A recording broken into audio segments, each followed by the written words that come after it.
Obituary with special guest, the man, the voice of death metal, John Tardy. Hello, gentlemen. How are you? How you doing, Ted? I'm doing well. We're talking about East Coast and West Coast here. You know, I'm going to have to quote Rob Barrett from Cannibal Corpse. Hey, man, we some East Coast dudes, you guys some West Coast dudes, but we're all the same.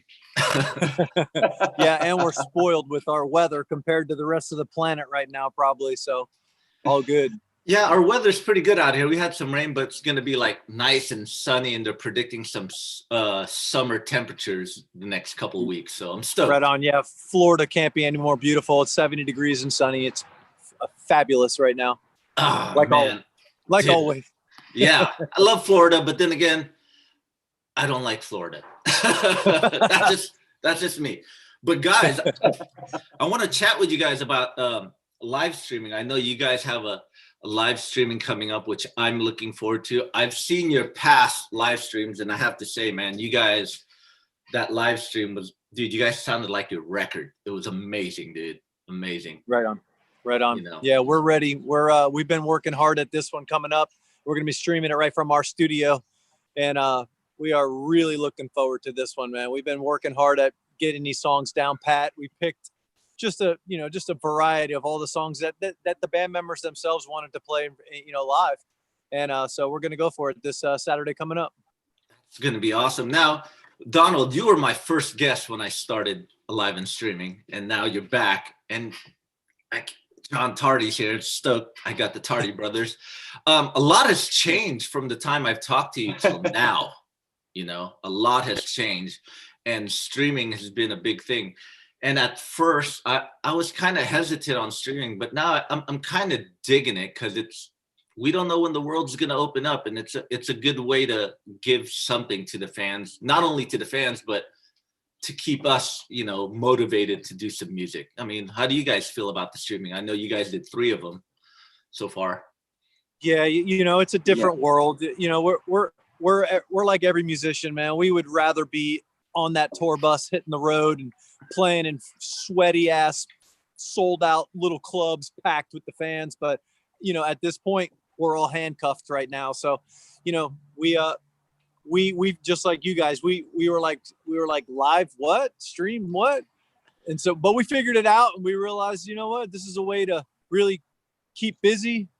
It was a way to make a little bit of money to try and pay the bills a little bit, and then and again, like you said, then it got to the point where it's challenging and it's pretty damn fun, and it gives the fans a little bit of candy to taste their favorite bands while they're stuck home as well. So we're looking forward to this one coming up Saturday. Yeah, I'm looking forward to it too. Do you guys think? I mean, we did a couple of streams. We did our Christmas shows, our annual Christmas shows. I find it to be more work than an actual show. Do you guys feel the same? Yeah. There's lots of ways to look at that, because obviously when you're on tour, the travel and the living on the road is more than half the battle. Yeah. Like when we're on tour, it's almost like we work for 23 hours a day and we have an hour off on stage every night. But our live events, especially because we do so much of them here, we've spent countless hours purchasing equipment, setting things up, working this, because everything that you see us when we're in our studio, it's all done by us. Literally everything we've done, we've built, designed, set all this up, and it's all us, and it's all raw, and it's all live. So it's been a lot of work, but now it's just kind of fun. We got it kind of easy to operate, and it's kind of turn it on and hit the red button and record, and it's live to the world, and it's kind of cool. Damn, man. Just, you guys are self-sufficient. You guys built your own studio and just said, man. We did. Yeah, we just retrofitted our rehearsal room because it was too loud and we had to deaden it up. Now we're in heaven. You can, everything's crystal clear and stuff like that. Maybe we might do something from our rehearsal room. We haven't talked about it, but, with streaming, having to sit home for a while, I kind of feel like I took live shows for granted. Like I mentioned to you earlier, Donald, when you play festivals, you usually just wake up, go to catering, get something to eat, then wait for your turn to go on stage and done. But now when the world opens up, I'm kind of looking forward to just when we play festivals, just seeing everyone now, trying to see every band that you want to see. Yeah, you know, and it's exactly what we were just talking about. It's because we've been home now for a while, and you took it for granted that, you know, you get to go to those festivals and you get to tour as a band and you make a living doing it, and then all of a sudden when you're sidelined for us for 1 year and 1 week now, we've been home. You talk about ready to unleash the lion. You know, we're so ready to get back out there. So yeah, there's no question. Whenever this thing gets back open, I am so looking forward to seeing a live show myself, not just performing, but just going and seeing a band I've been waiting for. And I can imagine how many fans around the world feel that same way. Yeah, totally. How about you, John? You looking forward to getting back out when things open up? I think I might hug every single person in the crowd that first show. Well, first they got to show you their vaccination papers, right? Hey, you got papers. Sure. But with, you know, with streaming, I was also thinking about it, you know, too. You know, if you think about it though. Yeah. I was going to say, you know, when people, you get to listen to bands' albums all the time, and then you get to see them live, and it's totally different, a totally different effect. And getting comfortable and get some of these live streams, and it's almost just a third way now that now you can hear and see us at the same time and can see what we really like in our bare feet and what we do in our studio. So it's almost like a third kind of thing. Yeah, I hear what you're saying. And also, we get out on the road, you know, maybe not as much, but all right. Anyways, but you know, a good thing about it is, could you imagine, like, back in, if there was kind of like a live stream back when you were starting out and you get to see like Celtic Frost in the rehearsal room or something like that, or, you know, everyone would be stoked. So, you know, taking advantage of this live stream. Go ahead. I'm sorry. Who's going next? It was just catching up for a second. But hey, you know, hey, I was just gonna say, I remember like when that Exodus, Venom, and Slayer VHS tape came out way back in the day, you know, before internet and the whole 9 yards. That's kind of similar feeling we had. I've never seen those bands. We got to see that Exodus, Venom, and Slayer video that they did.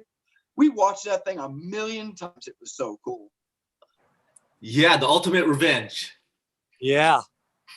Yeah. So we sat and watched for hours, day after day. We would watch that thing, just brooms in hand, fucking going for it.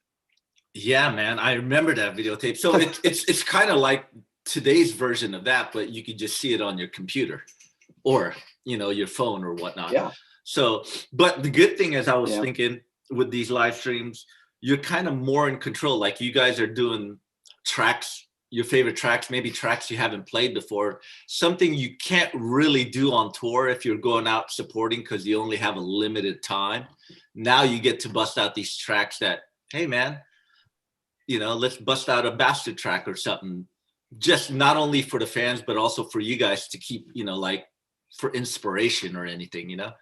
Yeah. And it really actually kept us extremely focused because, you know, bands have the tendency when you set up a United States tour or a Europe tour or even the world tour, you know what you do. You pick that set list and you practice it until you're so killer at it, but then you're afraid to change it up. You know, the band's like, man, we're killer at this. You're playing it again and again every night. We learned on these live streams, it was fun when we announced the Slowly We Rot and the Cause of Death album entirety. We were like, yeah, that sounds fun. And then all of a sudden we realized, holy shit, we got to learn that entire album. Oh my God. So it has definitely been a challenge for us. And I like that. It definitely put the fire under our asses to do what we say, man. We said we were going to learn Slowly We Rot in its entirety and Cause of Death in its entirety. And we did it. And then after that, it was so much fun. Of course, now we're saying we're going to learn the end complete and play it in full.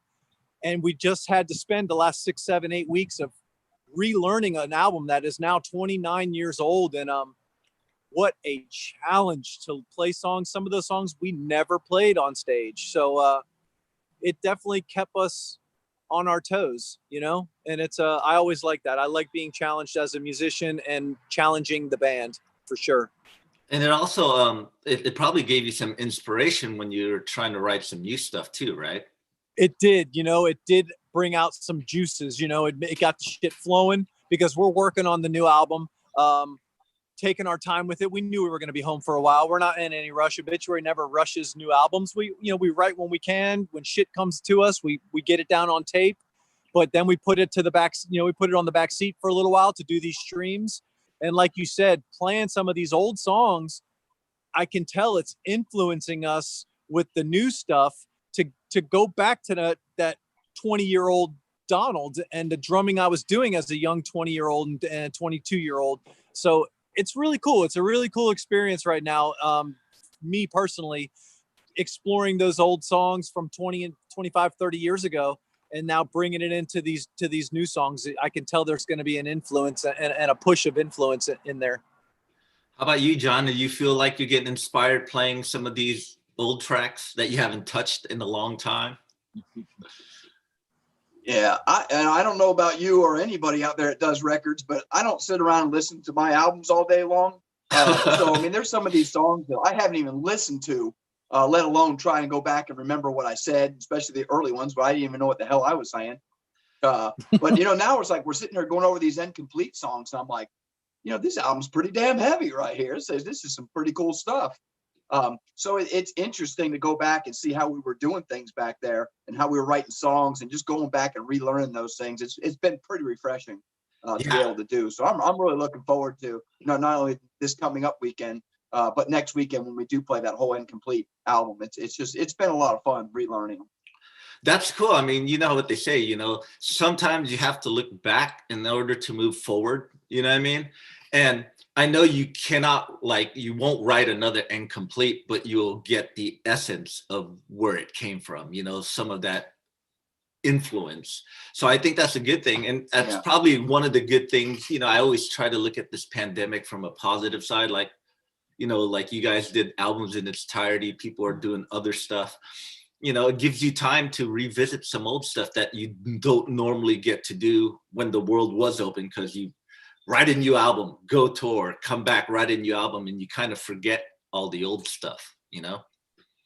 Yeah, and it does. I think it just brings, again, it just shows you maybe what you haven't listened to in a long time. Like John says, I'm not one just to sit around and listen to all my own albums. I you know, but having to go back and relearn it and listen to them, I don't think my brain has a choice but to really absorb some of that old feeling into new feelings, and it's going to influence this album. I can tell, and that's, to me, that's pretty cool, that to know that it took a pandemic to do something like that, to actually bring the old stuff back into a 51-year-old brain of mine, because I had to. And you know, without this pandemic, we would have never relearned the first 3 albums in their entirety. We never would have. We would have blew it off. We would have blew off a lot of them songs, like, you know, that's a little too much, you know, it's not a great live song, or, you know, it's too much for the live stage. But it's cool that it challenged us like it is right now. It's very, very, very fun, very, very exciting. Yeah, and also when we get back on the road, you have a lot of, I would say, arsenal under your belt that you could bust out, like, hey man, how about we play like Killing Time right now or something, you know, like you won't stick to the same set list. You could switch it up, and it'd be good. It'd be good for fans, because, you know, in Europe, a lot of fans travel, and if they get to see a different set every night, you know, it's good for them, and it's good for you guys and us being on our toes. You know? Yeah, absolutely. Yeah. So I think that's, dude, having to learn incomplete, how was that like? Did you guys all get together and start, or did you guys do your homework first before you get into the studio? Yeah, we tried to get them to do their homework, but that just didn't work out. So they pretty much showed up, and we were just like kind of playing the song, picking it out, slopping through it a few times, and it just slowly got better and better, and just kind of started feeling like, you know, like getting back on that bicycle again. But there was no question. They were supposed to do homework and did not. It took getting together and just slopping through it. Yeah, and thank God Ken was the only one that really did his homework. He ended up listening to the songs and really doing his homework on it. And it was pretty funny, those first couple practices. Like John said, we had to just put the CD on and listen to song one and listen to it and then stop it and then go over the riffs. And it was funny, those first couple practices, watching Ken show Trevor his old guitar riffs. Wow, dude. Trevor's like, Ken's like, no, dude, it's like this. And Trevor goes, really? I did it that way? You're like, man, you wrote it. But I mean, for you guys were there for the writing and recording of Incomplete. When you guys played it, what was running through your mind? Like, what were we thinking? You know, like, did it bring you back to a time where you're like, you know, when you're playing or singing, you're like, it have flashbacks of like maybe in the studio or the writing sessions for that album? Yeah. You know, at the 20-year-old us, we were not afraid to take left turns for no reason. You know, nowadays, you know, you try and write a groove and you stick in that feel and you get the song, you get through that song with that feeling. But man, back in 1991, when we're writing it, we were not afraid to go from right there to left turn, you know, and it's just like, why did we just do that? Where did this riff come from out of nowhere? But again, it's cool. It's very cool to see young Obituary, the way we were writing 30 years ago compared to the grown, mature men, so-called mature men that we are now after writing 100 and some songs in 30 years, you know? Wow, man. And, you know, with the Incomplete, I mean, that was like, you guys were growing at that. It wasn't until World Demise where you picked up. And I remember I was on tour with you guys at the end of that cycle in the US. And you guys, I think you guys opened up with Killing Time, I believe. And man, you guys, that album crushed, man. I was like, Jesus Christ. And I think fans are going to really dig the Incomplete in its entirety, you know? Yeah, I'm proud of that record for sure. I know John is as well. John, go ahead, John.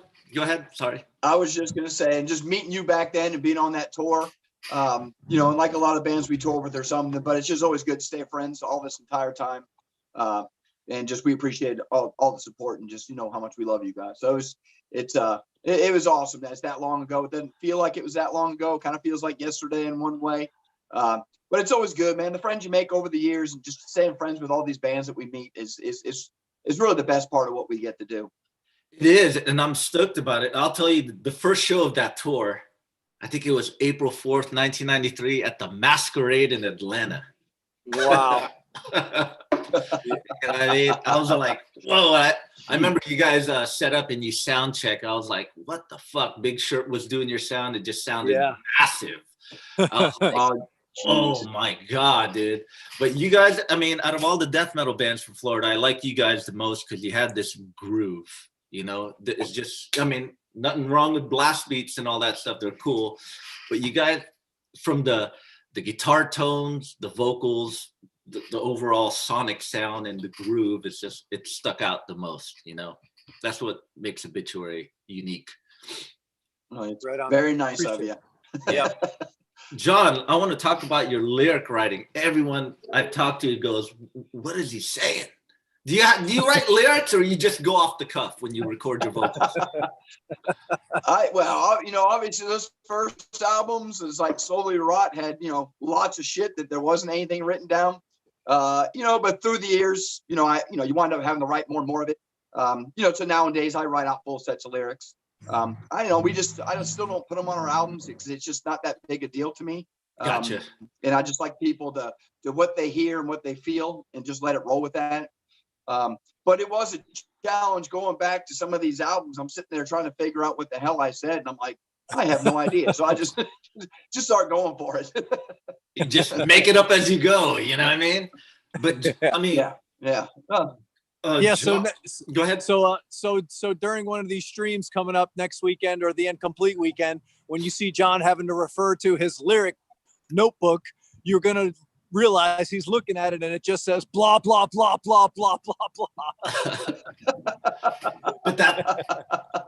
But that's okay though. You know, I mean, that's okay. You know, I mean, that's what fans want to see. As a fan, I'm going to be watching. If I see John do that, I'm going to be all, yeah. Dude, that's authentic. Yeah.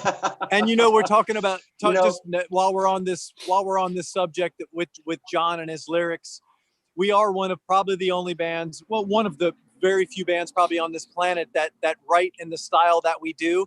We know a lot of bands, they write riffs and then the singer usually writes verse and then a chorus and a bridge and another verse, and you write the song around that. Obituary is the complete opposite of that. We write entire albums where me and Trevor are just writing the songs, and my brother will say, okay, this part is killer. I can tell I'm going to write some cool shit here. But when we're practicing over those months and months, it's not like John's practicing in the studio with us and we're hearing it. So it's a very unique, amazing thing for me when we enter the studio, because I get to write the whole album and I know where he's going to sing. I haven't heard shit yet.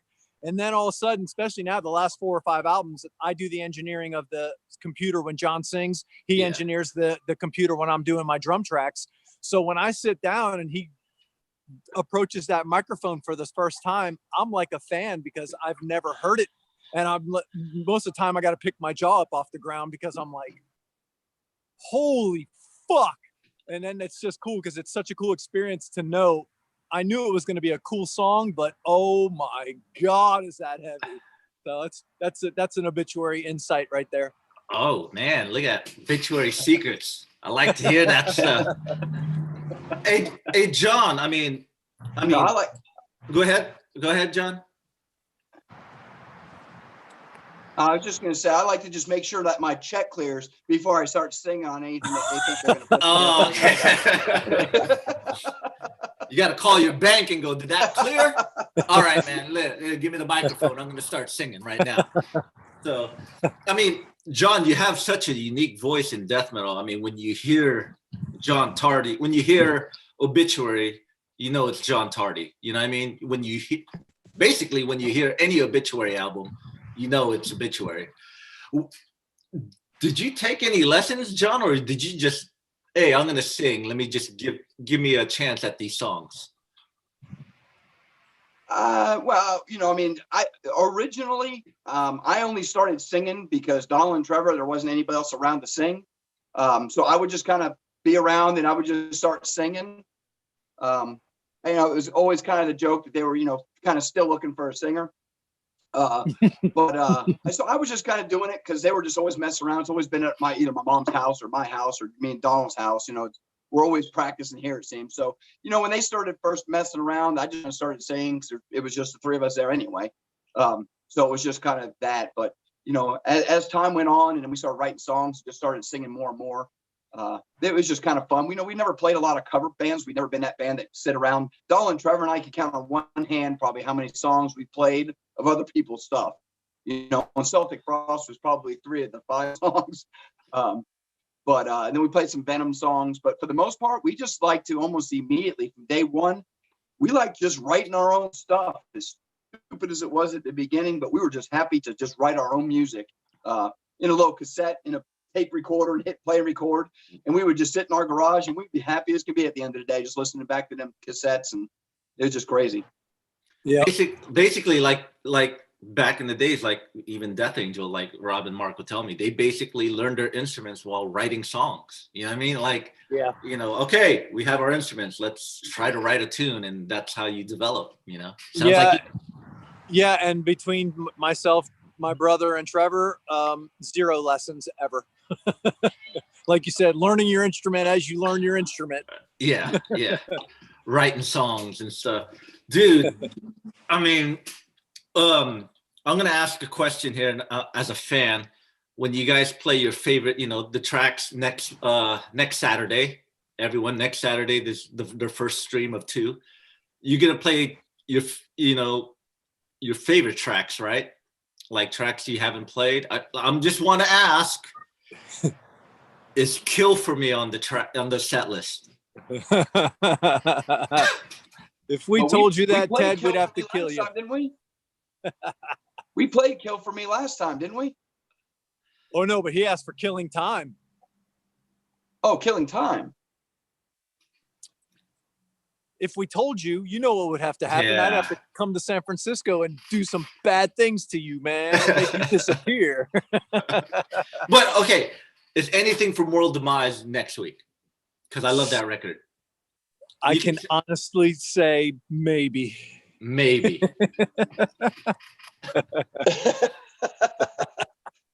Oh, you're gonna be pleasantly surprised. Hey, wait a minute. Is that World Demise, or is that the Don't Care single? Damn, look at Ted knows his history. That was the Don't Care EP. Yeah, that was see, I know. EP. Damn, Ted, I did. I picked up.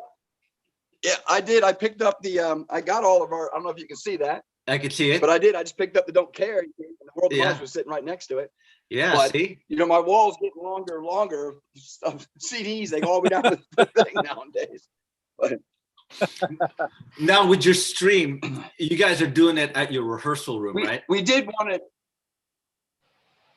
Yeah, we are. We're doing it here. We also, I mean, obviously, if we were like to truly play our favorite songs, there would be a lot of songs off of Slowly Rot and Cause of Death that we would be playing. But so we go a bunch of songs that we played already. So we did try and go the whole ship a lot. Ones that we think kind of maybe get looked over by a lot of people. And so it's a pretty fun, good. It's flowing and it's damn heavy.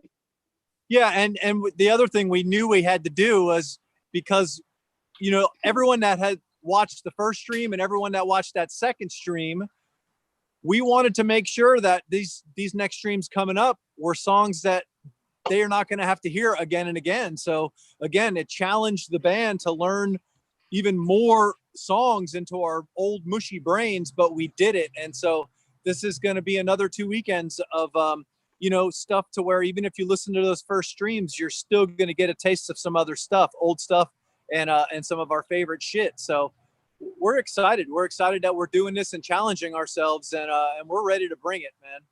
That's awesome, dude. Now it's happening at your studio, your rehearsal room. Now, could you explain to me how you have it set up? I mean, you guys are doing the cameras, or is someone else coming in to help you with that stuff, or? Yeah. Mark Prater is I our. Can tell you, we'll have. Yeah. Sorry, we'll have one person here with us. We'll have Mark Prater. We'll have Mark Prater here with us, and the mix is pretty much all set. We got a full Pro Tools rig, and we've been playing so much and doing a lot of sound checking and testing that the audio is pretty much set in place and ready to go. So we give you a quick crash course on the 6 cameras here, and an easy board to punch through the camera angles. He knows our songs real well, so it's kind of fun for him. But he knows our songs so well that it's easy for him. And believe it or not, it's really simple in the way it is. But that's only because we took a lot of time to really investigate all the ways we could possibly do this, and hopefully don't run into any problems. But we'll only have one other person in the studio with us. Wow, man, fucking. That's gonna be and he's gonna be the one editing the on the fly all the video. Wow. Yeah. Mark Prater's been with us for literally pretty much every album. Like since we were kids, he was at Morrisound. He was Morrisound's one of the main engineers at Morrisound, and that's where we first met. And he's been on every album with us, helping us engineer it, produce it, and so. You know, it was an easy thing to make sure Mark's there to help us with the audio. And then we realized, you know what, man, he knows our songs so well that, like John said, he gave him a crash course on the editing software. And so now Marky's going to be multitasking. He's going to be, you know, mixing the audio, which it's already pretty much set. The sound is so incredible. Now the band just has to perform well. And Mark's going to be doing the editing right there on the fly live. Man, dude, one-stop shop right there, dude. One-stop shop right there. Yep. I'm looking forward to it, man, because like I said, those first 2 streams were fucking incredible, man. They were incredible. Right on. Well, right on. And the studio, you know, the studio, just so people know, it's John's house. We've been there for a little over 20 years. And just so people know, we've recorded the last 4 albums at our studio. So it's not just like a jam room. This is where the last 4 Obituary albums, since Executioner's Return, Darkest Day album, the Tardy Brothers album was recorded there, and then the new one. So we have been very busy in that studio, and it is a glorified man cave with a pool table and dartboard and just jamming. And, JT's got his TV screens for his sports and stuff, but it is a full Pro Tools rig. So they're going to, the fans are in for a real treat. The audio is studio quality. And then you're just going to see us, basically in our flip flops and bare feet and going for it, drinking beer. Cause it is our garage, our studio, our jam room. So pretty fun. Right on, dude. I mean, you guys produce your own records. Am I correct? Yeah. Well, we engineer and mix them all. But we do wrap them up at the end of the day. And I know, like we said, Mark Prater's done a bunch of them. The last couple have been done by Joe Sincata. So we send it off. We're a bunch of idiots over here, but we're good enough to get our tracks down the way we like them, and then send it off and let somebody, quote unquote, that knows what they're doing really put it together and dress it up for us. But yeah, the Inked in Blood album was the only one that we actually 100% went for, and we recorded it ourselves and we actually mixed it ourselves.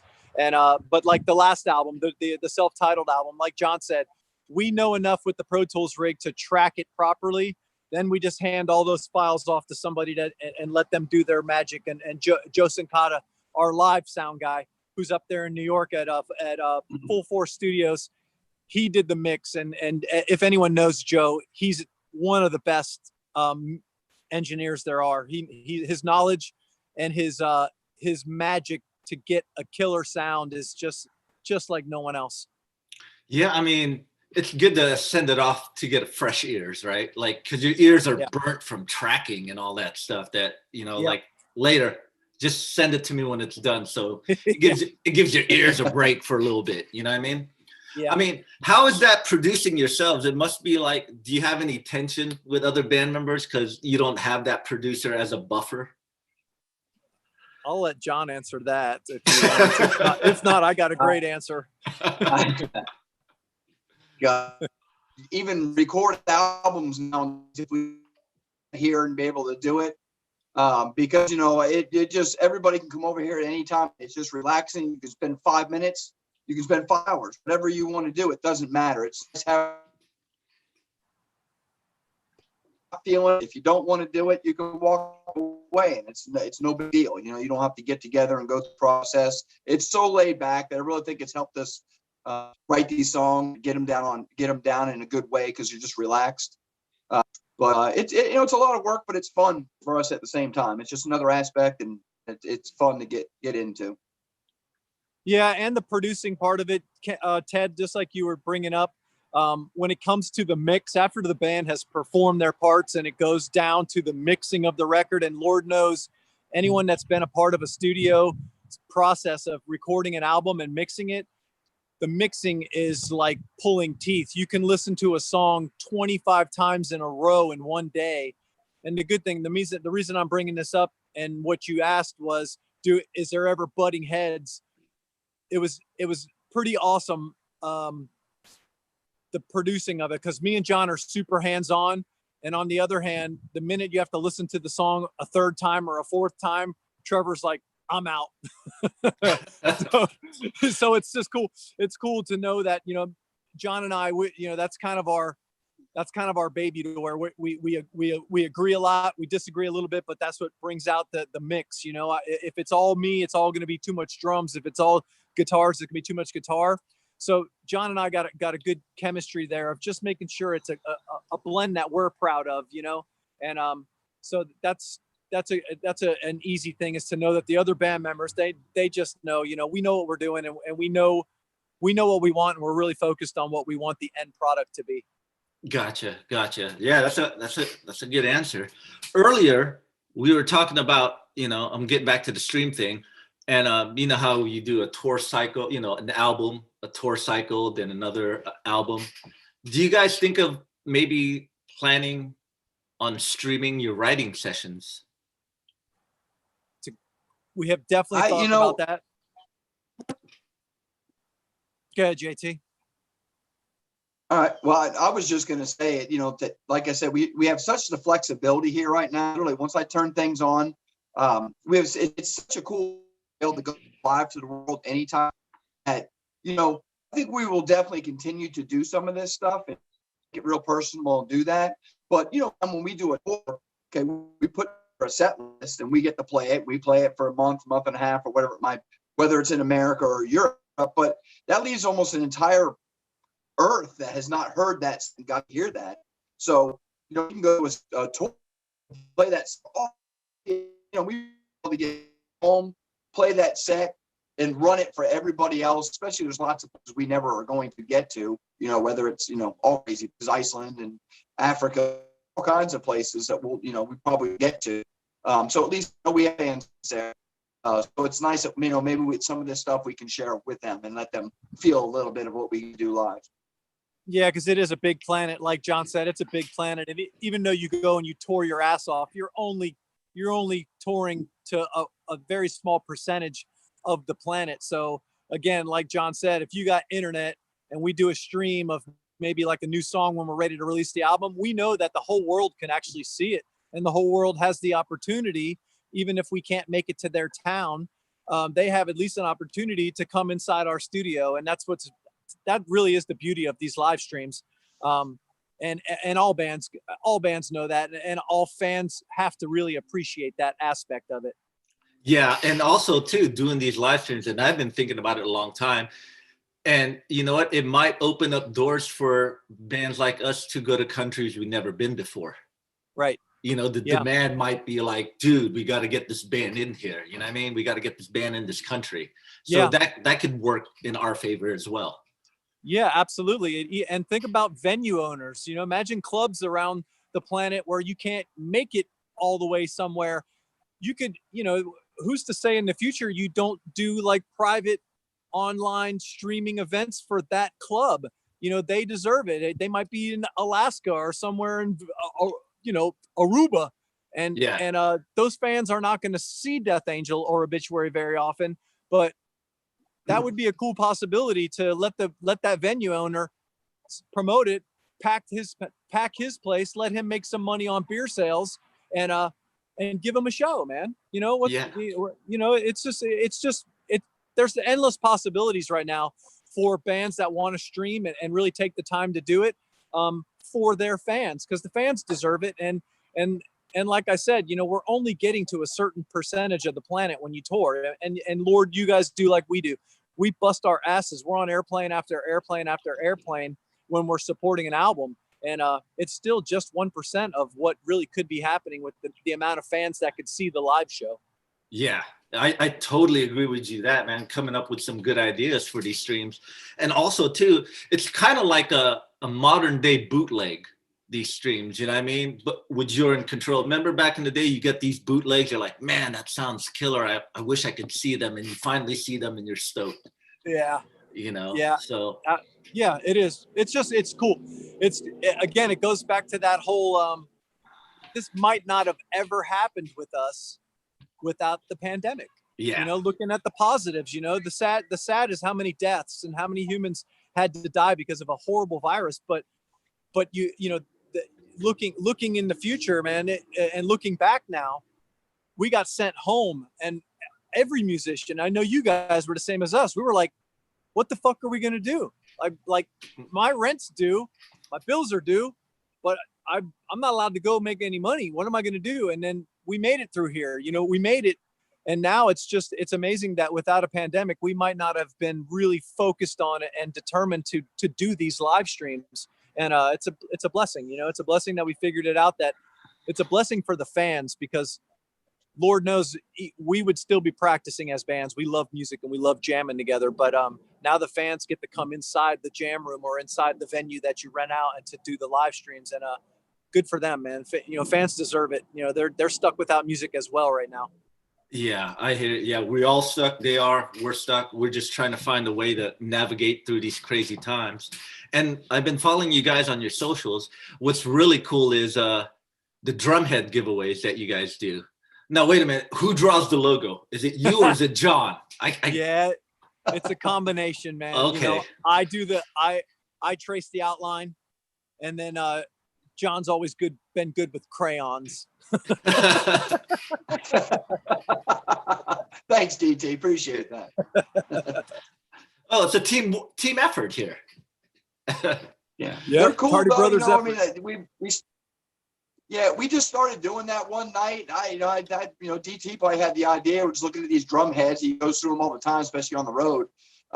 We put a logo on there, and then we just sit around and got so much time on your hands messing around and started drawing them. The fans were loving them. Every is unique. No two are alike. They're kind of cool to do. So I'm there messing with them and creating new colors and blood and all kinds of cool stuff. So it's just kind of fun. Something to do on the road, and it's good pastime on the road because Lord knows you're sitting in a bus all day long waiting for sound check and waiting for showtime. So, Oh man, I mean, speaking of the road, man, I mean, like you said, we take things for granted. Having to sit here, I was like, I used to complain about what a 23-hour drive from like Switzerland to Spain. Now, I kind of miss that, dude. You know what I mean? Looking out the window and yeah, going to a truck stop and getting one of those, hot dogs at a truck stop in Germany. yep, I absolutely, miss man. it. Take it for granted, man. I miss it tremendously myself.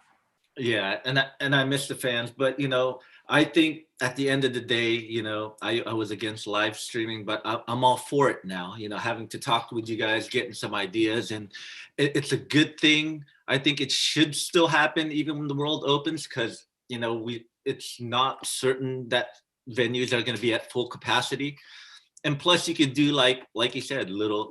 It's cool for the fans to see inside your jam room, and for Yeah.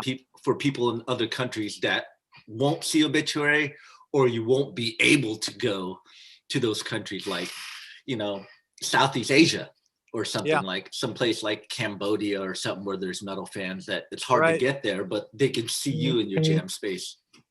Right. And that's what you really just hope that that the word gets out that next Saturday we are live from Tampa, Florida, and you just hope fans around the world are like, holy shit, man, I'm in. It's live. Yeah. And then Obituary, we keep it available. We're gonna leave it up and available for sale all the way through April, and then Wow. you have all the way through May to watch it, because even if you purchase it the last day of April, we're giving you a full month to watch it as long as you want. So we're doing this for the fans, man. We're allowing them to get a little piece of the pie and get in there and see us in the studio and messing around with each other and the way we do. Obituary is not afraid to drink a little bit of beer and make some jokes and laugh a little bit. It's not all seriousness in the death metal world. So we're the first to say we have a damn good time and we want fans to be a part of it.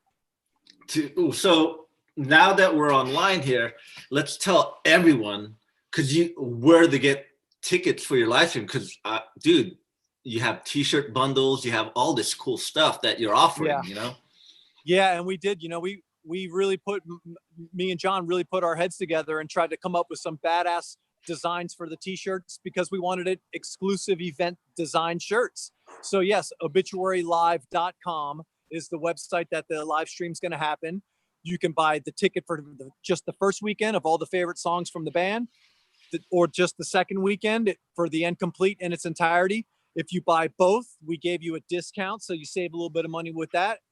You have 3 different T-shirt designs you can pick from, and again, we're just trying to make it fun. We're trying to make it killer for the fans, and we're doing it. So it's next Saturday, March 27th at 5 p.m. Florida time, Tampa, Florida time. We are live from our studio, and obituarylive.com is where you go to get it all. I suggest everyone who's listening to check out their live stream. It's awesome. They have cool shirts. I bought one from their last live stream, the Cause of Death. It was awesome. And, I did purchase tickets. I did purchase the bundles for your next live stream. I think it's important for not only fans that support the band, but other bandmates support each other, because we're in this together, man. We got to try to survive to keep it alive, Yeah, we agree with that, Ted, and we really do appreciate your support, man. That's awesome. I did the same thing with your Christmas shows. My girl and I were on our bed rooting you guys on, cheering it on, listen to Rob shredding, listen to Mark talking. It's just it's so awesome. It's so, it brings you in. It makes you feel like you're seeing a show, even though you're not allowed yet.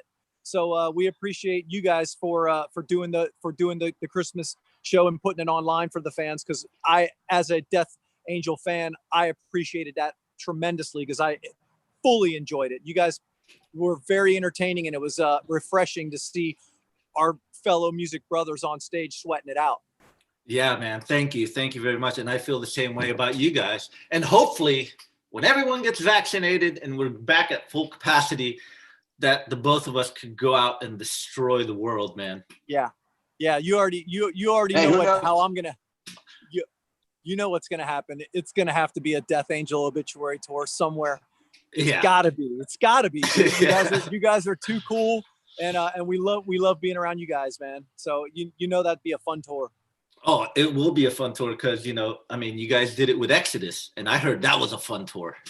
It was fun. It was fun, and the time is now. The time is now for Death Angel to enter our lives, man. Because I've seen you guys multiple times, but not enough, and I'm ready to tour with you, dudes. That would be awesome. Yeah, man. I'm ready to tour with you guys too. And at the end of the tour, I usually have my one alcoholic beverage, and I'll have a Budweiser. I'll have a Budweiser with the Tardy brothers. Oh yeah, have a tall boy. That's my boy right there. Yeah, I'll have I'm not a big Budweiser fan, but I'll have one with the Tardy brothers. Maybe have a little smoky as well. All right, man. Hey, who knows? Maybe you guys are all in town here. Maybe you have a day off in Florida or something in Tampa, and maybe you guys come over here. We bring it in our studio and turn everything on, and we have a party and blow through some songs together. Yeah. And we'll stream that. Yeah. Yeah. Hey. We can stream it. John, correct my memory here. You used to have a snake called Elvis. I did. Oh, yeah, man. Elvis got so big when he was over like 9 feet long, and he was just getting too big. And I gave him to somebody that's more equipped to handle a snake that big. And he took him for me, a friend of ours. It was a Burmese python, which is not even allowed to buy them nowadays. But probably for good reason. I bought him. He was like 1.5 feet long. Next thing I know, he's like 9 feet long and capable of eating small children. And so he went to a place where someone could better equipped to handle him. See, I remember these things, dude. I remember on that tour, I think you go, hey man, we're gonna go by John's house, and I go, no, dude, you have a snake, dude. That's one of my fears, bro. A snake.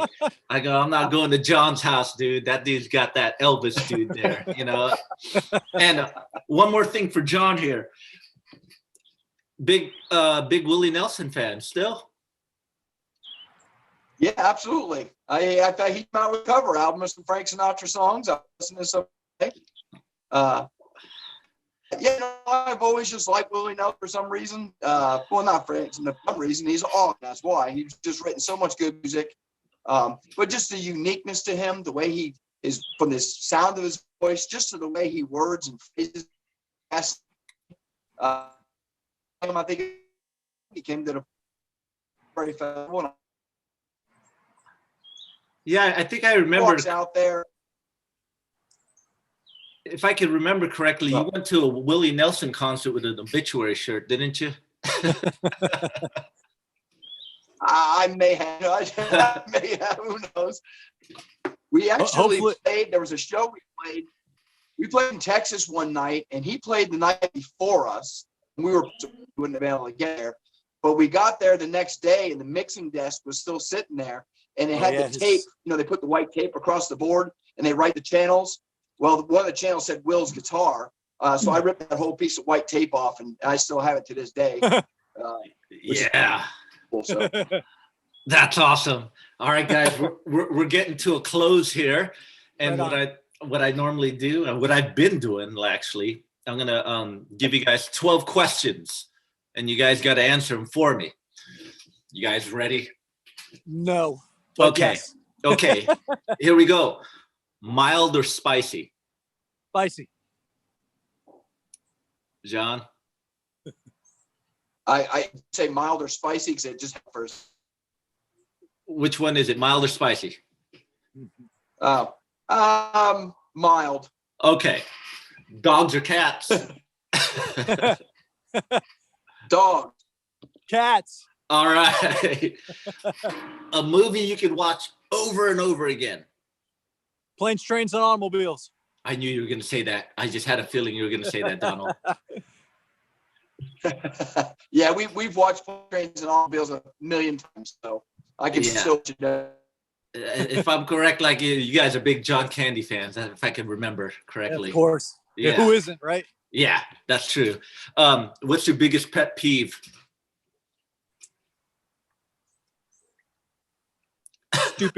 Stupid people driving. How about John?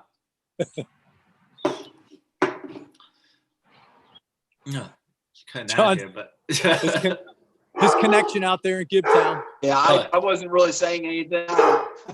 all right, all right. I hear- What? That's my dog, by the way. Oh, that's your dog. My dog. It's probably the mailman or something. Don't mind him. Here we go. What time does your alarm go off every morning? I don't have an alarm. 4 a.m. 4 a.m. John Yeah, Tardy John- gets up. Yes, and he's asleep on the couch by 8 p.m. He's on that. He's on that Mark Wahlberg plan. He's Workout on that plan. old man plan. Oh. Yeah, I start drinking at I start drinking at 3 p.m, and I'm in bed by 9:30. So I get up at like 4 a.m. It's nice and quiet. I like it, man. All right, there you go. A song you love to sing when you're alone. Ooh, I'm waiting say I'm that. waiting for John. I'm Yeah, waiting for John. Yeah, I'm waiting for John too. Yeah, I'm sorry. You have to say that again. This thing's, I don't know if it's me or who's lagging, but I couldn't quite hear what you said. John's got a bad connection apparently. All right. Okay, John, a song you love to sing when you're alone. If you could hear me. Memories. All right. How about you, Donald? I'd say Danko Jones. I Gotta Rock. Ah, that's a good one. What's your dream vacation? A tour bus going down the interstate to the next show. Yeah, hey, just to get back to my favorite song, it's definitely Willie Nelson, On the Road Again. There you go. Yeah, I'm gonna have to agree with both of you guys on that one. Hey, what's the one thing about you that probably annoys others? My brother.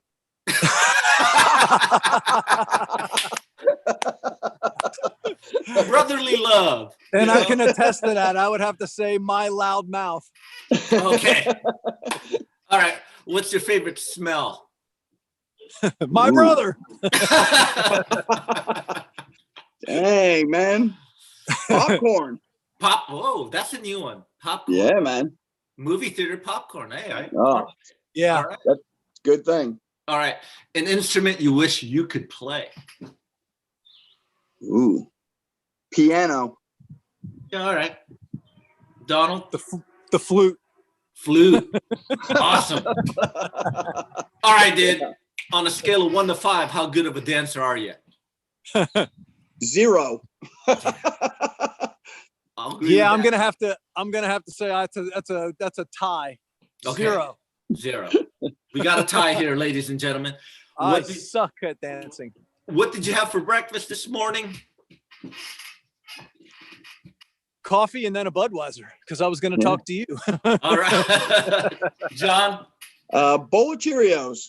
Woo! Okay, here's a bonus question. Possess or death? Woo! Death. Death? Death. Okay. Yeah, I thought I'd throw that one at you. You definitely. It's a tough one, man. Because we just both obviously, death. We grew up around those guys. Terry was in Death. It's tough not to say Death, but all the respect in the world for the guys Possessed and those early albums at 7 Churches and At the Gates is just devastating stuff. So Yeah, tough. it is. That's why I had to throw it at you. You death metal. I freaks. love them both. You can't do that to me. Okay, guys. Thank you for coming on the live and streaming. I appreciate it. I had a fun conversation with you cats.